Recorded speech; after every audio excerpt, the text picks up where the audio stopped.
Le premier geste du sultan est justement le geste de cette foi française. À l'heure où les problèmes de l'avenir se posent à la conscience du monde, Sa Majesté Sidi Mohamed Ben Youssef affirme de la façon la plus noble et la plus éclatante sa foi dans la pérennité de la France.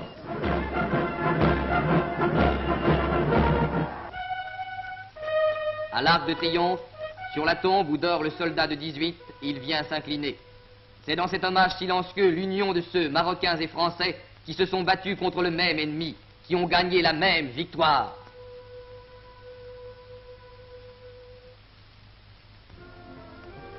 Le second geste est le geste de la piété marocaine. La mosquée élevée dans Paris reçoit la visite du croyant. C'est l'honneur du Maroc d'avoir cru en la France, c'est l'honneur de la France d'avoir respecté, cultivé, honoré les croyances et les traditions des peuples de l'Afrique du Nord.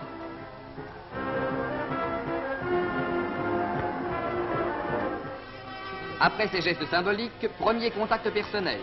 Au pavillon d'Armenonville, au bois de Boulogne, le sultan assiste à une réception intime donnée en son honneur par le comité France-Maroc, dont chacun connaît l'œuvre immense de compréhension mutuelle accomplie dans les deux pays.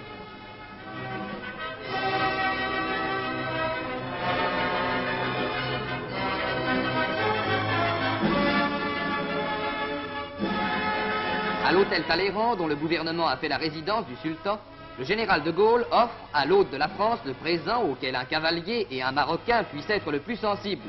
Un magnifique pur-sang, descendant authentique des 3 chevaux arabes importés en Angleterre au XVIIe siècle et dont sont issus tous les pur-sangs du monde.